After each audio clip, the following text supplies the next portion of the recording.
What's up, everybody? I am back again this week with another movie review. Now, this time, I am reviewing Red Sparrow. If you don't know what Red Sparrow is, it's the new spy movie with Jennifer Lawrence and Joel Edgerton. I say Edgerton, some people say Edgerton, I don't know. Joel. So, let's just jump right into things. So, the acting and the characters.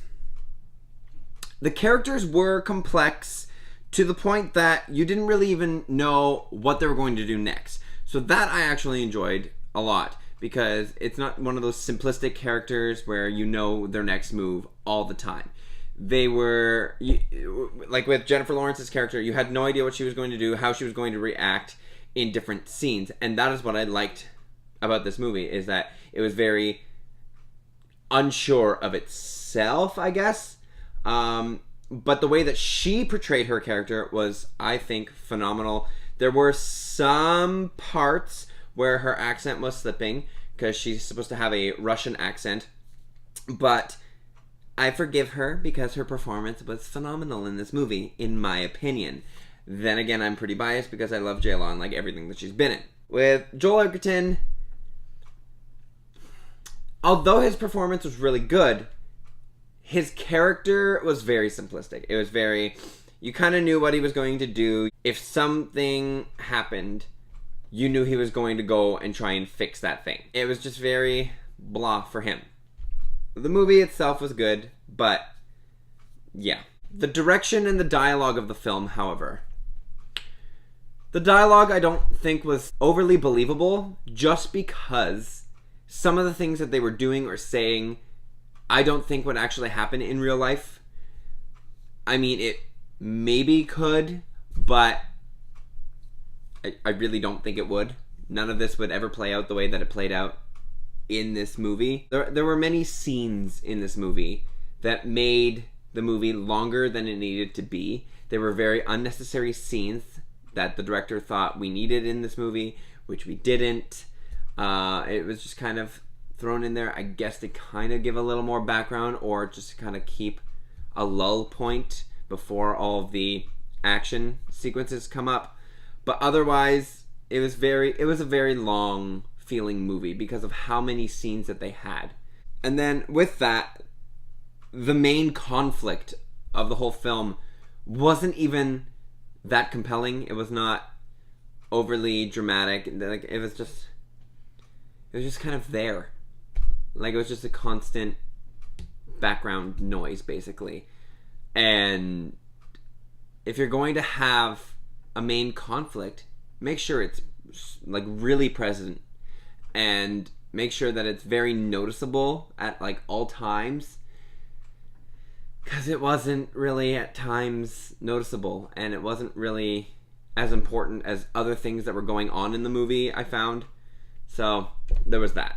Now, the editing of the movie, it was very clean edits, very clean cuts. They had transitions that went from one scene to the next, and every so often. Otherwise, it was just a plain, strict cut. Here's the scene, and here's the next scene.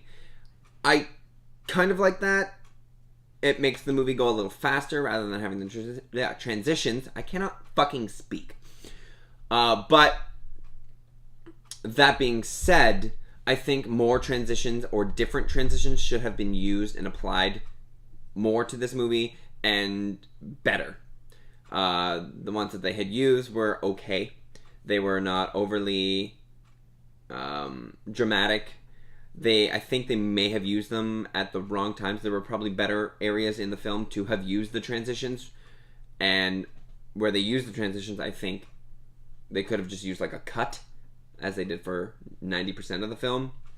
So, yeah. The flow, though, of the movie was very slow.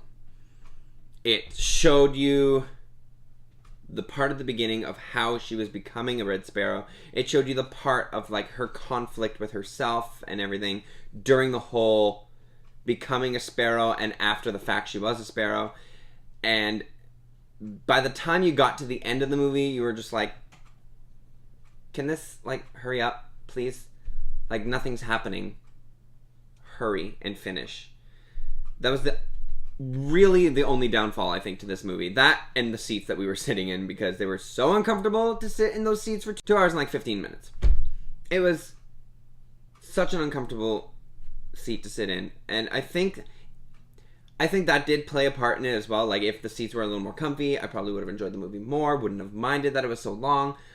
But the length of your movie, if you're going to have a longer movie, you need to have constant attention-grabbing things, visually and storytelling-wise.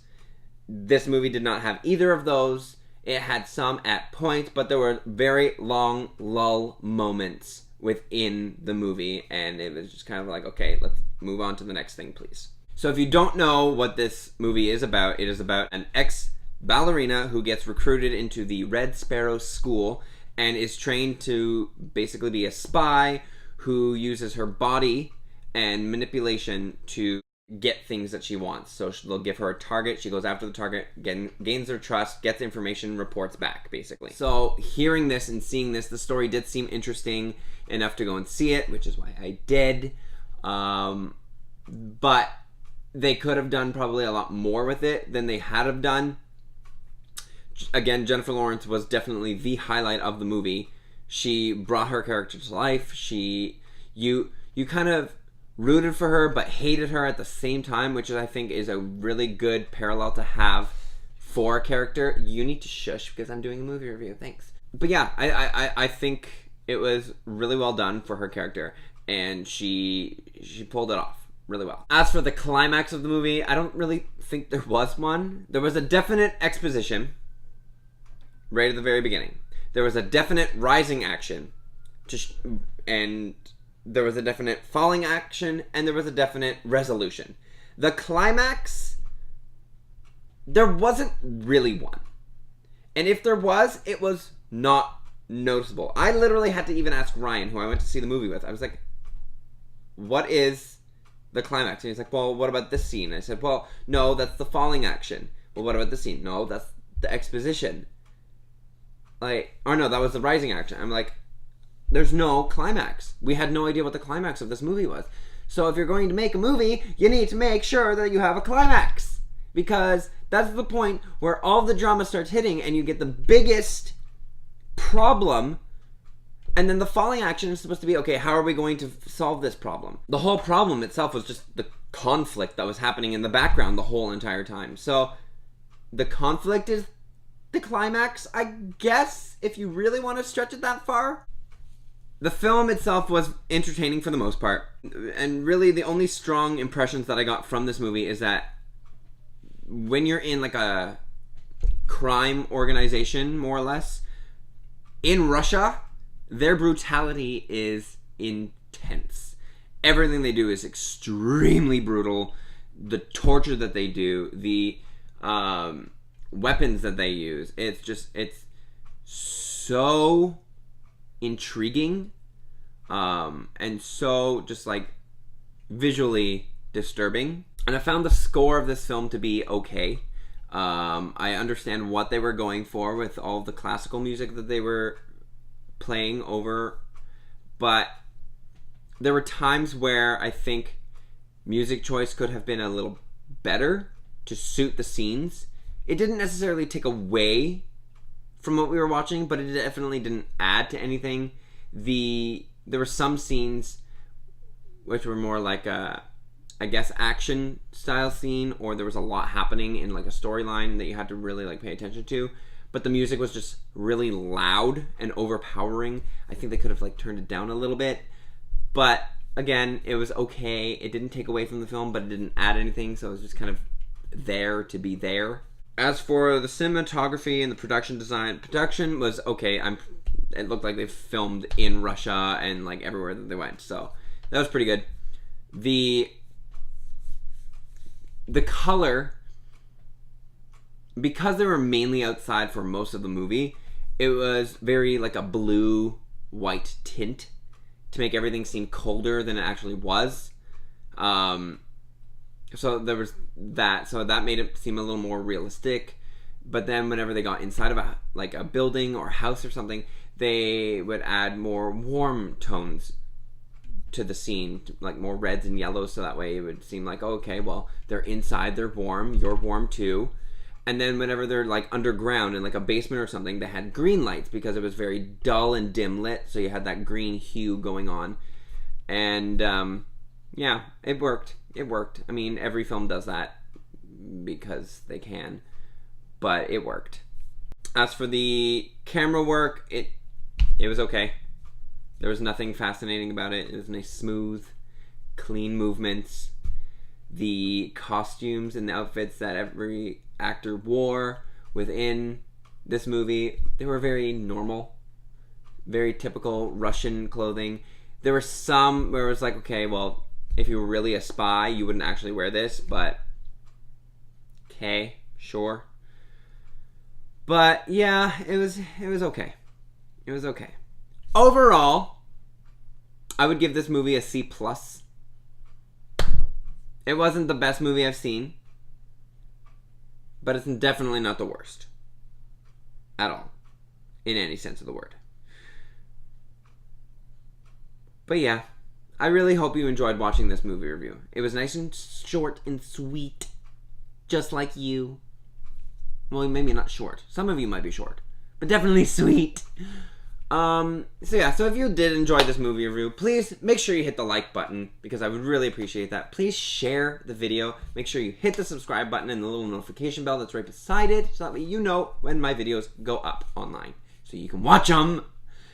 And leave me some comments down below on some movies that you want to see me review, and I will review them for you. Old, new, doesn't matter. You tell me, I'll watch them. Okay? Check out my last week's video, and be sure to stay tuned for next week's movie review. A Wrinkle in Time, y'all. Ew. And subscribe to all my social media. You'll see it at the end. Have a good damn day, and I will see you next week. Bye! My life is a party, my home is